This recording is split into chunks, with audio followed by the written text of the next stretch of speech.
Kita to the point aja Pak pertanyaannya Pak. Banyak yang bilang bahwa alutsista itu harus semuanya serba baru Pak. Kenapa Indonesia katanya menggunakan alutsista bekas gitu? Pengadaan alat perang itu tidak mudah ya. Kita punya uang pun belum tentu kita bisa beli.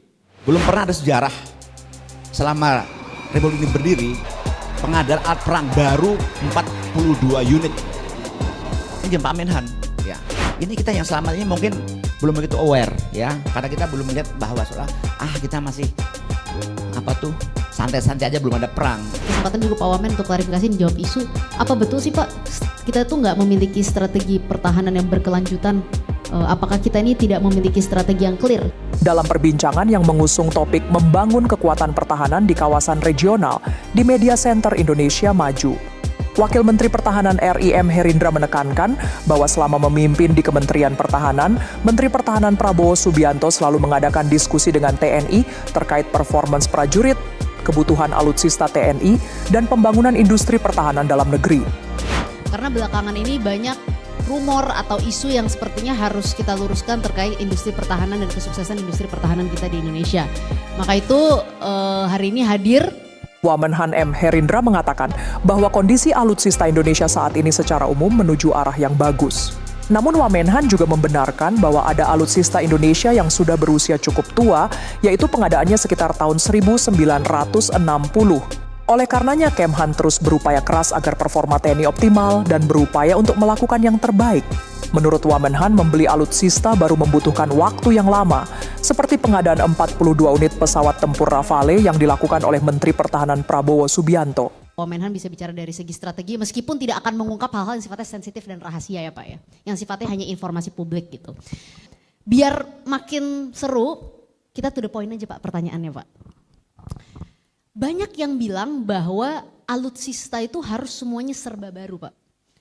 Kenapa Indonesia katanya menggunakan alutsista bekas gitu? Apakah betul sih Pak Wamen, Pak Bobi bahwa alutsista itu harus baru dan apakah memang pengadaannya itu semudah yang dibayangkan? Semudah kata-kata yang diucapkan karena kan sepertinya ada proses dan prosedur yang juga tidak mudah ya dalam membeli alutsista gitu. Sebelum saya membicarakan masalah alutsista kita ya, mungkin saya juga perlu memberikan informasi bagaimana kondisi alat perang kita saat ini. Memang secara umum alat perang kita sudah menuju ke arah yang bagus ya dalam mendukung tupoksi TNI kita. Bahwa betul ada beberapa alat perang kita yang sudah usianya sudah cukup tua karena ini pengadaan mungkin sekitar tahun 60-an ya. Dan Kementerian Pertahanan sangat concern bagaimana kita untuk menjaga agar performa TNI kita itu optimal. Nah makanya selama Pak Prabowo Subianto menjabat, kita selalu mengadakan diskusi dengan TNI kita, bagaimana performance TNI kita. Dan memang ternyata ada beberapa yang harus segera kita perbaiki ya. Dalam memperbaiki itu kita akan berupaya untuk memberikan yang terbaik. Karena memang untuk pengadaan alat perang itu kita kan juga mengandung mekanisme bottom up. Intinya apa? Kita menanya angkatan dulu, lu perlunya apa sih? Ya, kemudian mereka mengajukan pada kita mengevaluasi dan kita juga tentunya melihat dari ada berapa anggaran yang tersedia. Ya. Kemudian Pak Menhan concern kita akan beli alat perang baru ya. Tetapi memang ya saat ini kita melihat ada kekosongan, ada beberapa yang harus segera diadakan secara cepat ya. Sehingga kalau kita mau beli yang baru tidak secepat itu dan tidak semudah itu. Karena mungkin Pak Bobi nanti juga akan memberikan sedikit gambaran bagaimana sih pengadaan alat perang itu tidak mudah ya. Kita punya uang pun belum tentu kita bisa beli. Ya, saya analogikan seperti ini. Umpamanya kita membuat suatu sebuah rumah, ya, atapnya ada yang kosong, ya, ada yang bolong, ya, harus segera kita tutup, ya. Tetapi kalau menunggu yang baru itu butuh waktu yang lama. Nah, sementara Yang ada tersedia itu ya bukan bekas berarti, tapi masih layak digunakan dan siap pakai.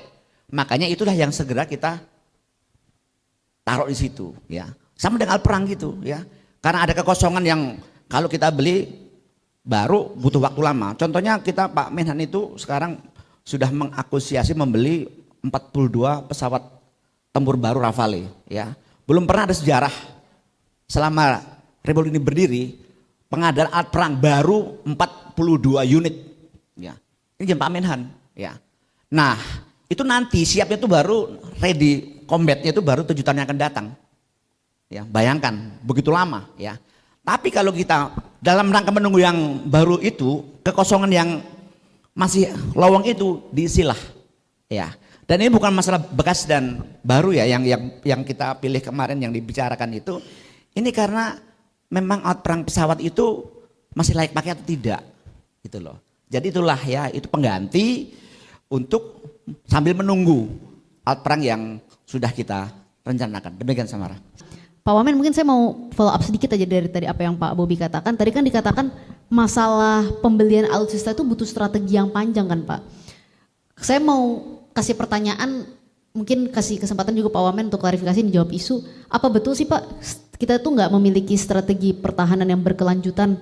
Apakah kita ini tidak memiliki strategi yang clear? Karena kan pada kenyataannya kalau tadi dijelaskan Pak Bobi, kita sebenarnya sudah punya strategi yang jelas tentang pembelian alutsista dan lain sebagainya Pak. Gimana Pak prosesnya, mungkin perlu dijelaskan juga dari segi Kemenhan. Terima kasih Samara. Jadi memang selama ini kita kalau membangun sebuah sistem pertahanan ini tidak komprehensif ya. Tapi zaman Pak Prabowo kita evaluasi ya.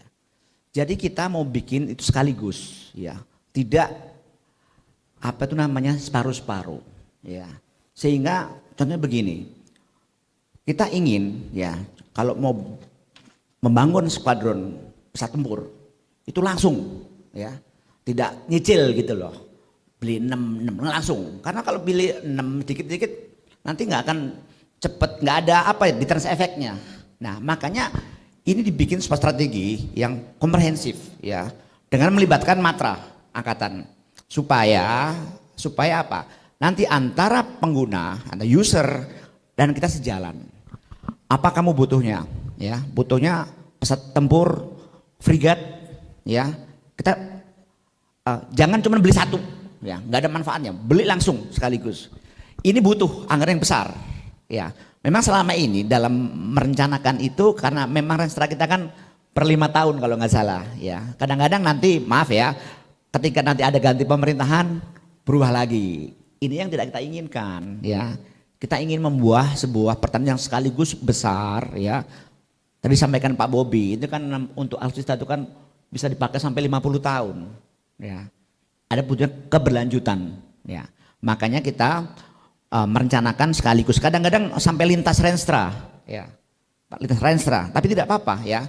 Di samping saya juga melihat bahwa saat ini kita masih terkenal dengan anggaran. Ya. Jujur anggaran pertahanan kita kalau dibandingkan dengan GDP kita masih jauh ya. Kita ini belum sampai 0,8%. Ya, dibandingkan negara-negara tetangga kita 3% ya. Memang secara kuantitas lumayan besar ya, ini hampir 134 triliun per tahun. Tapi kalau kita lihat kualitasnya ya Pak, belum separuhnya dipakai untuk belanja gaji pegawai. Jadi kira-kira untuk belanja alutsista itu berapa jadinya? Inilah yang sedang kita pikirkan bersama-sama. Kemudian kalau kita melihat besar luasnya Indonesia, disampaikan kemarin sama Pak Menhan, kita itu luas Indonesia itu hampir sama dengan luas Eropa. Kita bandingkanlah pelataran tempur mereka seberapa besarnya ya. Ini kita yang selama ini mungkin belum begitu aware ya, karena kita belum melihat bahwa soal kita masih apa tuh santai-santai aja, belum ada perang. Perang itu kan sebuah spektrum ya, bukan ujuk-ujuk perang dari mulai damai ya. Ketika kalau waktu damai itu pun kita sudah anggap perang ini. Ya, belum ada perang aja, perang yang tertunda lah ibaratnya seperti itu. Nah ketika belum ada perang beneran, saatnya kita membangun kekuatan perang kita yang besar. Jangan sampai nanti kalau terjadi perang, kita nggak punya apa-apa, bingung kita, pesan kemana, ya. Kemudian sampaikan kita negara yang non blok, ya. Sementara tetangga-tetangga kita punya aliansi semua, kita nomblok, kita harus membangun kekuatan kita sendiri. Nah, strategi seperti itu yang ya mungkin strategi itu tidak kita ungkapkan secara terbuka ya, seperti ini kan kita punya strategi yang mungkin yang tahu hanya kita sendiri supaya tidak dibaca oleh lawan kita ya. Sistem pertahanan kan sistem kamprata juga ya. Kalau kita nanti ngomong kita mau gini, kita tahu dong nanti. Mas strategi kita mau kita umbar ya enggak dong. Dan taktik juga kita diam-diam. Walaupun mungkin secara umum ya hampir sama ya. Tapi kita kan punya istilahnya punya punya senjata pamungkas yang nanti kalau umpamanya ada sesuatu yang mereka tidak bisa melawan kita. Kira-kira seperti itu ya. Tadi waktu kita ngobrol di belakang Pak Wamen, Pak Bobi, memang masalah pertahanan dan informasi publik ini tipis ya, karena tadi diceritakan juga hal-hal yang kita anggap informasi publik itu pun tidak boleh dijadikan informasi. Misalnya tadi Pak Bobi sempat cerita terkait kalau di Amerika itu kita tidak bisa melihat di alamatnya Pentagon secara spesifik itu berada di mana, secara map dan lain sebagainya, betul ya Pak Bobi ya. Dan apalagi tadi Pak Bobi sempat cerita juga ada beberapa area-area perang yang kita juga nggak bisa tahu secara spesifik, meskipun sebenarnya kita tahu keberadaannya di area mana tapi nggak bisa dilihat secara spesifik gitu. Nah, mungkin kalau boleh tadi kembali lagi ke pertanyaannya ke Pak Bobi dulu soal military index itu kaitannya juga sama penganggaran gitu. Kan memang dari segi anggaran tidak sampai 0,78% ya dari GDP kita gitu. Tapi sebenarnya dengan penganggaran yang belum begitu penuh gitu ya kan, karena kan ada refocusing COVID dan lain sebagainya gitu. Kita itu cukup perform gak sih sebagai negara dari segi industri pertahanan sendiri, Pak Bobi?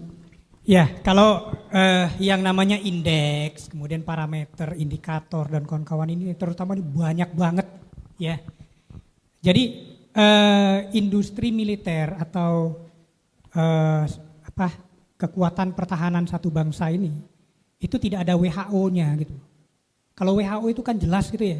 Ada WHO indeksnya, itu pandemi itu indeksnya apa, kemudian endemi itu indeksnya apa. Kalau kita di pertahanan ini yang biasa kita pakai ukuran dengan Kementerian Pertahanan itu ada 3 parameter sebenarnya.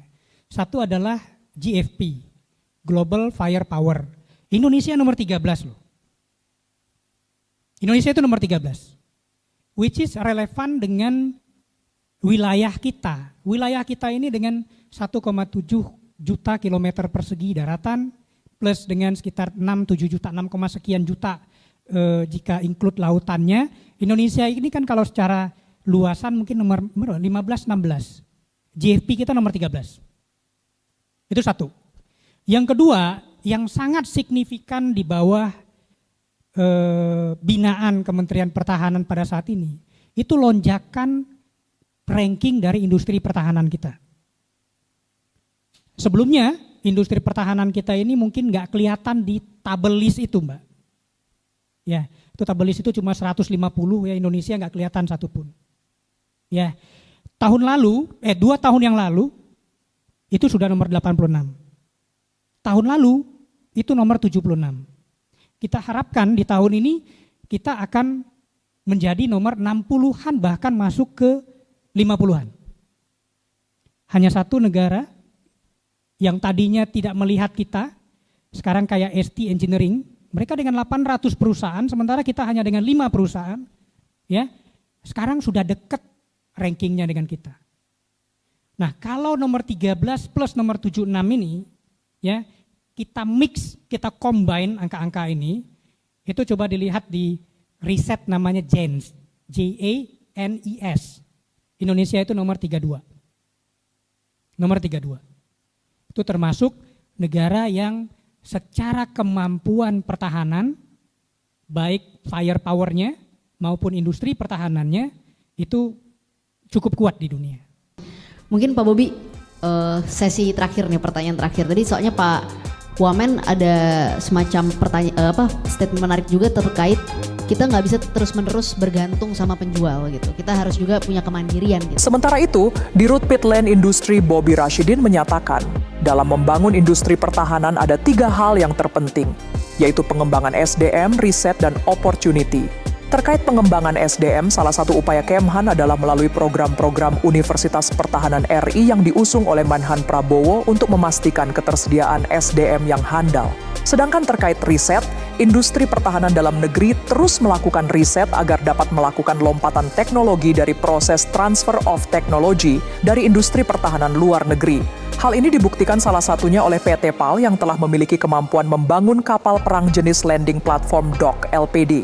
Departemen Pertahanan Filipina memilih PT PAL Indonesia sebagai penyedia proyek landing dock melalui Notice of Award dan Angkatan Laut Uni Emirat Arab untuk pengadaan 6 kapal perang jenis landing platform dock dari ajang pameran pertahanan International Defense Exhibition dan Conference 2023.